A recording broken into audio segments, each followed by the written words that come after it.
Hello guys, welcome back to food trends. ಇವತ್ತು ನಾನು mutton ಸುಕ್ಕ ಮಾಡ್ತಿದ್ದೇನೆ. ಚಿಕನ್ ಸುಕ್ಕದು ಲಾಸ್ಟ್ ಟೈಮ್ ಕೂಡ ಹಾಕ್ತೇನೆ ನಾನು. 2-3 ಸಲ ಹಾಕಿದ್ದೆ, ಅದು ಮತ್ತೆ ಡಿಲೀಟ್ ಮಾಡಿದ್ದೆ. ಸಮ್ ರೀಸನ್ ಅದರಲ್ಲಿ ಕಾಪಿರೈಟ್ ಏನೋ ಬಂದಿತ್ತು, ಅದಕ್ಕೋಸ್ಕರ ಅದಕ್ಕೆ ಮೊನ್ನೆ ಹಾಕಿದ್ದೆ ನಾನು. ನಾಟಿಕೋಳಿ ಸುಕ್ಕ ಅಂತ ಹಾಕಿದೆ ಅಲ್ಲ. ಇವತ್ತು ಆದ್ರೆ ಮಟನ್ ಅಲ್ಲಿ ಮಾಡ್ತಿದ್ದೇನೆ. ನಮ್ಮ ಮನೇಲಿ ಆದ್ರೆ ಮಟನ್ ತಂದ್ರೆ ಅಮ್ಮ ನಂಗೆ ಡ್ರೈ ಐಟಮ್ಸ್ ಮಾಡ್ಲಿಕ್ಕೆ ಬಿಡುದಿಲ್ಲ. ಯಾಕಂದ್ರೆ ಅದು ಆದ್ರೆ ಗ್ರೇವಿ ಮಾಡಿದ್ರೆ 1-2 ಹೊತ್ತು ಬರ್ತದಲ್ಲ ಅಂತ ಹಾಗೆ ಮೊನ್ನೆ ಅವರೇ ಹೇಳಿದ್ರು ಸುಕ್ಕ ಮಾಡು ಅಂತ. ಅದಕ್ಕೆ ನಾನು ಇವತ್ತು ಸುಕ್ಕ ಮಾಡ್ತಿದ್ದೇನೆ. ಒಳ್ಳೇದುಂಟು, ಸಿಂಪಲ್ ರೆಸಿಪಿ, ಟ್ರೈ ಮಾಡಿ ನೋಡಿ ಒಮ್ಮೆ. ಬನ್ನಿ ರೆಸಿಪಿಯನ್ನು ಸ್ಟಾರ್ಟ್ ಮಾಡುವ. ಇವತ್ತು ನಾನು ಮಟನ್ ಸುಕ್ಕ ಹೇಗೆ ಮಾಡುದು ಅಂತ ಹೇಳಿಕೊಡ್ತಿದ್ದೇನೆ. ತುಂಬಾ ಟೇಸ್ಟಿಯಾಗಿ ಬರ್ತದೆ, ಟ್ರೈ ಮಾಡಿ ನೋಡಿ ಇದನ್ನು. ಸೇಮ್ ರೆಸಿಪಿ ನೀವು ಇವನ್ ಚಿಕನ್ ಅಲ್ಲಿ ಟ್ರೈ ಮಾಡಬಹುದು. ನಾವು ಇದಕ್ಕೆ ಟೋಟಲ್ ಆಗಿ 3 ಟೈಪ್ ಮಸಾಲ ಮಾಡ್ಲಿಕ್ಕೆ ಉಂಟು, ಬೇರೆ ಬೇರೆ ಟೈಪ್. ಸೊ ಫಸ್ಟಿಗೆ ನಾವು ಚಿಲ್ಲೀಸಿದೊಂದು ಮಸಾಲ ಮಾಡುವ. ಮೊದಲು 2 ಟೀ ಸ್ಪೂನ್ ಕೊಕೊನಟ್ ಆಯಿಲ್ಗೆ, 1 ಟೀ ಸ್ಪೂನ್ ತಂಬರಿ, 1 ಟೀ ಸ್ಪೂನ್ ಜೀರಿಗೆ, 1/4 ಚಮಚ ಮಸ್ಟರ್ಡ್ ಅಂದ್ರೆ ಸಾಸಿವೆ, ಇದನ್ನು ಫ್ರೈ ಮಾಡಿ. ಒಳ್ಳೆಯಾಗಿ ಫ್ರೈ ಆಗಲಿ. ಇದಕ್ಕೆ ನಂತರ 1/2 ಟೀ ಸ್ಪೂನ್ ಪೆಪ್ಪರ್,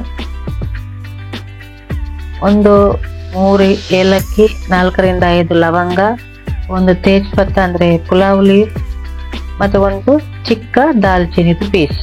ಇದನ್ನು ಚೆನ್ನಾಗಿ ಫ್ರೈ ಮಾಡಿ. ಒಳ್ಳೆಯಾಗಿ ಫ್ರೈ ಆಗಬೇಕು, ಅದರ ಅರೋಮ ಬರ್ತದೆ, ಸ್ಮೆಲ್ ಬರ್ತದೆ, ಅಷ್ಟವರೆಗೆ ಫ್ರೈ ಮಾಡಿ. ಮತ್ತೆ ಇದನ್ನು ತೆಗೆದಿರಿ. ಅದೇ ಬಾಣಲೆಗೆ 12 ದೊಡ್ಡ ಮೆಣಸು ಮತ್ತೆ 6 ಗಿಡ್ಡ ಮೆಣಸು ಹಾಕಿ ಇದನ್ನು ಕೂಡ ಚೆನ್ನಾಗಿ ಫ್ರೈ ಮಾಡಬೇಕು. ಇದು ಲೋ ಫ್ಲೇಮ್ ಅಲ್ಲಿ ಮಾಡಬೇಕು, ಇಲ್ಲದಿದ್ರೆ ಅದು ಬರ್ನ್ ಆಗ್ತದೆ. ಇದರಲ್ಲಿ ಕೂಡ ನೀವು ಫ್ರೈ ಮಾಡುವಾಗ ಒಳ್ಳೆ ಸ್ಮೆಲ್ ಬರ್ತದೆ, ಅಷ್ಟುವರೆಗೆ ನೀವು ಫ್ರೈ ಮಾಡಬೇಕು. ಇದನ್ನು ಎಲ್ಲವನ್ನು ಒಮ್ಮೆ ಗ್ರೈಂಡ್ ಮಾಡಿ, ಇದು ಮತ್ತೆ ಆ ಮಸಾಲವನ್ನು. ಈಗ ಇನ್ನೊಂದು ಮಸಾಲ ಅಂದ್ರೆ 2 ಈರುಳ್ಳಿಯನ್ನು ಹಾಕಿ, ಇದಕ್ಕೆ ಸ್ವಲ್ಪ ಕರಿಬೇವು ಸೊಪ್ಪನ್ನು ಕೂಡ ಹಾಕಿ ಇದನ್ನು ಚೆನ್ನಾಗಿ ಫ್ರೈ ಮಾಡಿ. ಇದು ಕೂಡ ಒಳ್ಳೆ ಫ್ರೈ ಆಗಬೇಕು. ಸ್ವಲ್ಪ ಈರುಳ್ಳಿದ ಕಲರ್ ಚೇಂಜ್ ಆಗೋ ತನಕ ಫ್ರೈ ಮಾಡಿ. ಮತ್ತೆ ಇದನ್ನು ಸಪರೇಟ್ ಆಗಿ ನೀವು ಗ್ರೈಂಡ್ ಮಾಡಬೇಕು ನೋಡಿ, ಇಷ್ಟುವರೆಗೆ ಫ್ರೈ ಆಗಲಿ. ಇದಕ್ಕೆ 1 ಪೀಸ್ ಹುಳಿಯನ್ನು ಹಾಕಿ ಗ್ರೈಂಡ್ ಮಾಡಿ. ಈಗ ಇನ್ನೊಂದು ಅಂದ್ರೆ ಕೋಕೋನಟ್. ಇದು 1 ಫುಲ್ ಕೋಕೋನಟ್ ಅನ್ನು ಗ್ರೇಟ್ ಮಾಡಿ, ಇದಕ್ಕೆ 1/2 ಚಮಚ ಹಳದಿಯನ್ನು ಹಾಕಿ ಇದನ್ನು ಕೂಡ ಚೆನ್ನಾಗಿ ಫ್ರೈ ಮಾಡಬೇಕು. ಇದು ತರಿಯಾಗಿ ಬರ್ತದೆ, ಅಷ್ಟುವರೆಗೆ ಫ್ರೈ ಮಾಡಬೇಕು. ಇದನ್ನು ಕೂಡ ಸ್ವಲ್ಪ ತಣ್ಣಗಾದ ನಂತರ ಸ್ವಲ್ಪ 1 ರೌಂಡ್ ಅಷ್ಟು ಗ್ರೈಂಡ್ ಮಾಡಿ ಇಡಬೇಕು.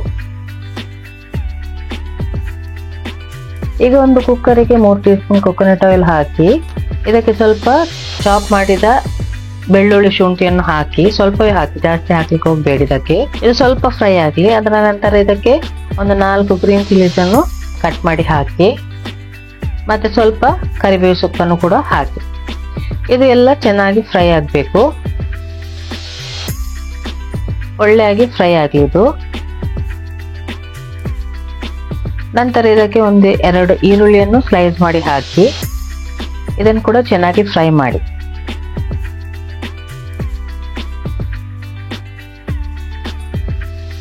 ಇದು ಒಳ್ಳೆ ಫ್ರೈ ಆದ ನಂತರ ಇದಕ್ಕೆ 3 ಟೊಮೆಟೊವನ್ನು ಚಾಪ್ ಮಾಡಿ ಹಾಕಿ, ಇದು ಕೂಡ ಒಳ್ಳೆಯಾಗಿ ಫ್ರೈ ಆಗಬೇಕು. ಟೊಮೆಟೊ ಸಾಫ್ಟ್ ಆಗೋ ತನಕ ಫ್ರೈ ಆಗಬೇಕು. ಟೊಮೆಟೊ ಎಲ್ಲ ಒಳ್ಳೆ ಫ್ರೈ ಆದ ನಂತರ ಇದಕ್ಕೆ ಮಟನ್ ಅನ್ನು ಹಾಕಿ, ಮಟನ್ ಅನ್ನು ಹಾಕಿ 5 ನಿಮಿಷ ಫ್ರೈ ಮಾಡಿ. ಇದನ್ನು ಮಟನ್ ಫ್ರೈ ಆದ ನಂತರ ಇದಕ್ಕೆ ರುಚಿಗೆ ತಕ್ಕಷ್ಟು ಉಪ್ಪು,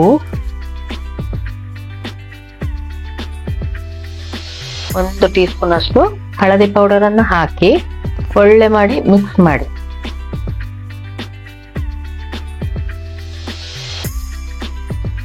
ನಂತರ ಇದಕ್ಕೆ 1 ಕಪ್ ಅಷ್ಟು ನೀರನ್ನು ಹಾಕಿ ಸ್ವಲ್ಪ ಮಿಕ್ಸ್ ಮಾಡಿ ಕವರ್ ಮಾಡಿ 8-9 ವಿಸಿಲ್ ಬರುವಷ್ಟು ಕುಕ್ ಮಾಡಿ. ನಮ್ಮ ಮಟನ್ ಈಗ ಬೆಂದಿದೆ. ಇದಕ್ಕೆ ನಾವು ಆನಿಯನ್ ಪೇಸ್ಟ್ ಉಂಟಲ್ಲ ನಾವು ಮಾಡಿದ್ದು ಅದನ್ನು, ಮತ್ತೆ ಚಿಲ್ಲಿ ಪೌಡರ್ ಉಂಟಲ್ಲ ನಾವು ಮಾಡಿಟ್ಟದ್ದು, ಅದನ್ನು ಹಾಕಿ ಚೆನ್ನಾಗಿ ಮಿಕ್ಸ್ ಮಾಡಿ. ಇದಕ್ಕೆ 1 ಕಪ್ ಅಷ್ಟು ನೀರು ಹಾಕಿ, ಯಾಕಂದ್ರೆ ನೀರು ಸಾಕಾಗುದಿಲ್ಲ ಇಲ್ಲದಿದ್ರೆ. ಇದನ್ನು 15 ನಿಮಿಷ ಕುಕ್ ಮಾಡಿ. ಇದು ಕುಕ್ ಆದ ನಂತರ ನೋಡಿ ಒಳ್ಳೆಯಾಗಿ ಬೆಂದಿದೆ. ಇದಕ್ಕೆ ನಾವು ರೆಡಿ ಮಾಡಿಟ್ಟ ಕೋಕೋನಟ್ ಉಂಟಲ್ಲ ಅದನ್ನು ಹಾಕ್ಬೇಕು. ಕೋಕೋನಟ್ ಅನ್ನು ಜಾಸ್ತಿ ಗ್ರೈಂಡ್ ಮಾಡ್ಲಿಕ್ಕೆ ಹೋಗ್ಬೇಡಿ, ಒಂದು ರೌಂಡ್ ಸಾಕಾಗ್ತದೆ. ಮತ್ತೆ ಇದನ್ನು ಕೂಡ ಚೆನ್ನಾಗಿ ಮಿಕ್ಸ್ ಮಾಡಿ ಒಂದು 5 ನಿಮಿಷ ಅಷ್ಟು ಕುಕ್ ಮಾಡಿ. ಇದು ಒಳ್ಳೆ ಬೆಂದ ನಂತರ ಕೊತ್ತಂಬರಿ ಸೊಪ್ಪನ್ನು ಹಾಕಿ ಸರ್ವ್ ಮಾಡಿ. ನಮ್ಮ ಮಟನ್ ಸುಕ್ಕ ರೆಡಿಯಾಗಿದೆ. ತುಂಬಾ ಅಂದ್ರೆ ತುಂಬಾ ಟೇಸ್ಟಿಯಾಗಿ ಬರ್ತದೆ. ಇದನ್ನೊಮ್ಮೆ ಟ್ರೈ ಮಾಡಿ ನೋಡಿ. ಮತ್ತೆ ಇದು ನೀವು ಚಪಾತಿ ಜೊತೆ ಅನ್ನ ಜೊತೆ ಎಲ್ಲ ತಿನ್ಬೋದು, ಒಳ್ಳೆ ಕಾಂಬಿನೇಷನ್ ಆಗ್ತದೆ. ಟ್ರೈ ಮಾಡಿ ನೋಡಿ ಇದನ್ನು.